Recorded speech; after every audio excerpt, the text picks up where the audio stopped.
कभी ये सोचा है कि भारत जैसा देश, जहां इतने सारे धर्म हैं, इतनी संस्कृतियां हैं, ये सब एक साथ शांति से कैसे रहते हैं? इसका एक बहुत बड़ा जवाब हमारे संविधान में छिपा है, और वो है धर्मनिरपेक्षता। तो आज हम इसी को आसान भाषा में समझने वाले हैं। ये रहा आज का हमारा रोड मैप। हम धर्मनिरपेक्षता के बिल्कुल बेसिक आइडिया से शुरू करेंगे, फिर देखेंगे कि हमारे संविधान में इसे कैसे जगह दी गई है, और आखिर में कुछ बहुत ही महत्वपूर्ण अदालती मामलों से समझेंगे कि असल जिंदगी में ये काम कैसे करता है। ठीक है, तो चलिए शुरू करते हैं। आखिर ये शब्द धर्मनिरपेक्षता, इसका मतलब क्या होता है? देखिए, इसे बहुत ही आसान तरीके से समझते हैं। सोचिए कि राज्य यानी सरकार एक क्रिकेट मैच का अंपायर है। अब अंपायर का काम क्या है?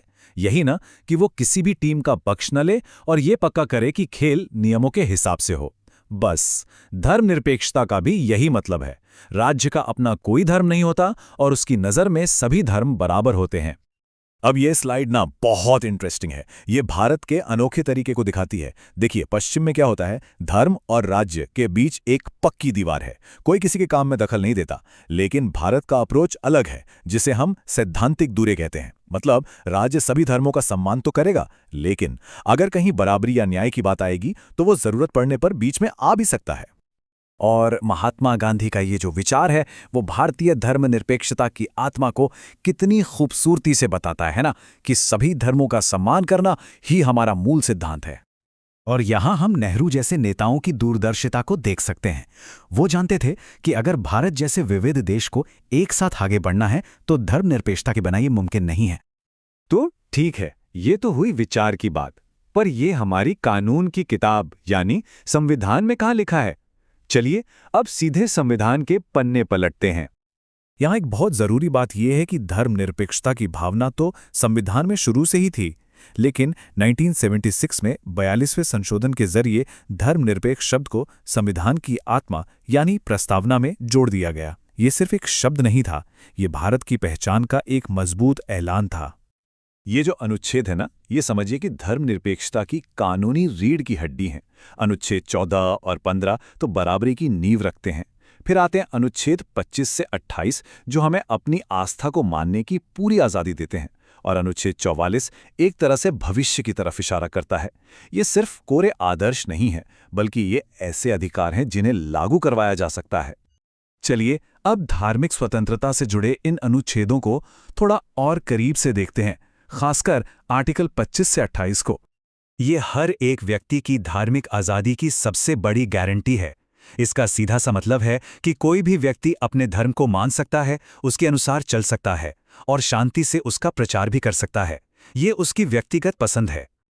ये आज़ादी सिर्फ एक व्यक्ति तक नहीं रुकती, बल्कि ये पूरे के पूरे धार्मिक समूहों को भी मिलती है। मतलब वो अपने धार्मिक मामलों को खुद मैनेज कर सकते हैं, अपनी संस्थाएं चला सकते हैं।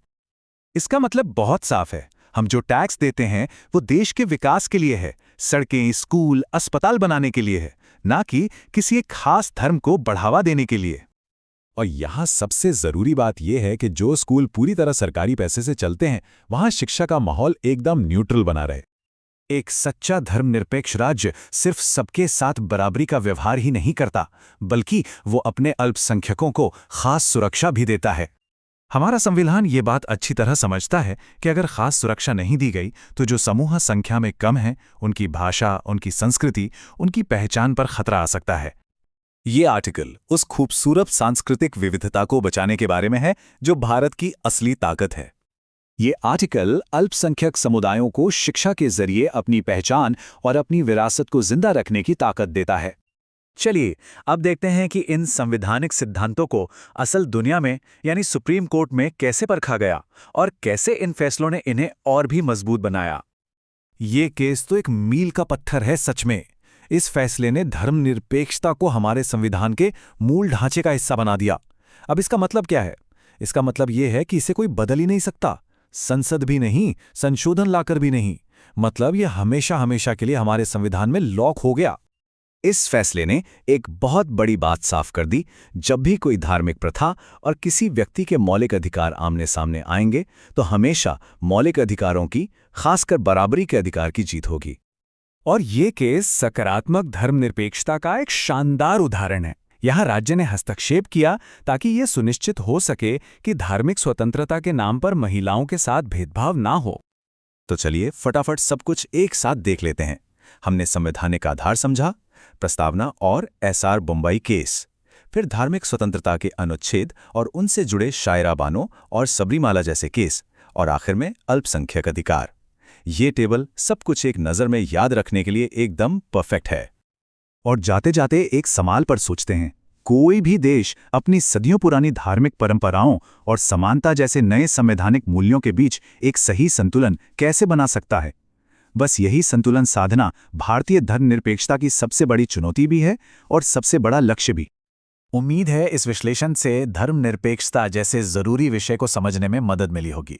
अगर हाँ, तो इस जानकारी को अपने दोस्तों के साथ शेयर जरूर करें, इसे लाइक करें और ऐसे ही और भी आसान विश्लेषण के लिए हमारे साथ जुड़े रहें। सब्सक्राइब करना ना भूलें।